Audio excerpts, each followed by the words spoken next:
Hey guys, this is Vishal Panjwani and welcome to my YouTube channel. In this video, today I am going to talk about this book Rich Dad and Poor Dad, which is written by Mr. Robert Kiyosaki. This book by far is the best book on self-finance or personal finance. So in this video, I'll try to cover some insights of this book, and towards the end of the video I'll give you 3 major takeaways from this book which you can apply in your daily life and understand the power of money or how to become rich.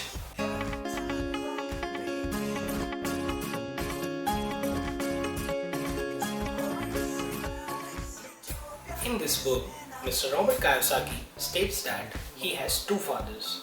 One which is his real dad, and he refers him as the poor dad, and one is his friend Mike's dad, to whom he refers as rich dad.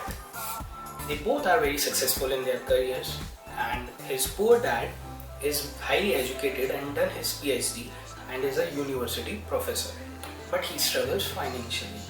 And on the other hand, his rich dad, he actually never completed his school and runs a business now and is one of the most richest person in the city.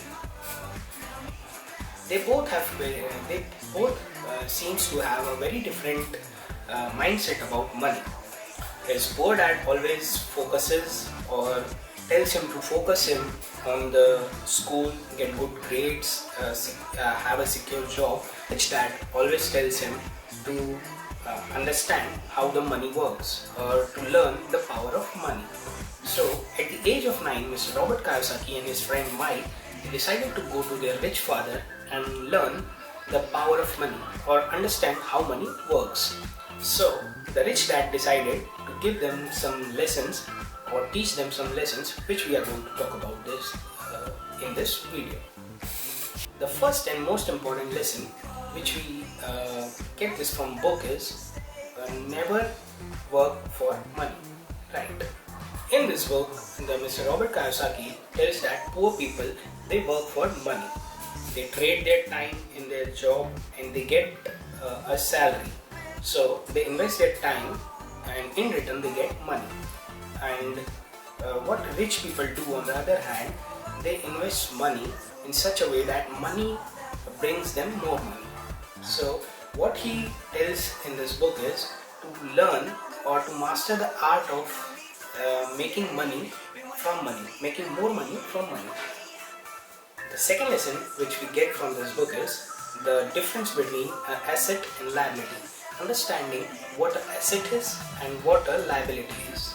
So he tries to simplify it, and in simple words, asset is something which brings cash or money to your pocket, and the liability is something which takes money out of your pocket. For example, if we buy a new car or we buy a new house in which we live in, so that is a liability because we have to pay the EMIs every month, which takes money out of our pocket. On the other hand, when we buy mutual funds in which we get some returns, or we buy a property or a real estate which we rent out and we get a monthly rent from it. So these type of investment, they add money to our pocket. So these are assets. So if you want to become a rich person, he tells, if you want to become a rich person, you must focus on your asset column. You must try to build your asset column as much as possible and buy lesser liabilities. And if you want to become a poor person or a middle class person, you must buy the liabilities. The third lesson which we get from this book is pay yourself first. Yes. What poor people do is when they get a salary, they have their expenses lined up. They have to pay the EMIs, they have to pay the bills. So what they do when they get a salary, they pay all the bills and buy some liabilities which they want, like they buy a new phone, a new car or something like that. So, and with the money left, they do a little or no investment at all, and they don't save money, and this cycle continues, which Actually, this mindset and this expenditure pattern of poor people is responsible for them being poor and increasing their salary, which they think will solve all their problems, but it doesn't help them because of their expenditure pattern or this mindset. On the other hand, the poor people, what they do is when they get a profit or salary, you must say, uh, to their account, so they save money, they invest money in their asset column, they try to buy some assets which in turn give them some money, and with the left amount they pay the bills. They also buy the luxuries like big cars and big homes, but they do that from the money which they get from their asset column. This is what makes them rich. So these were the top 3 lessons which we can get from this book, but there are many more lessons which we can get from this book. So I'll suggest you to give it a read and tell me in the comment box what are your thoughts about this book.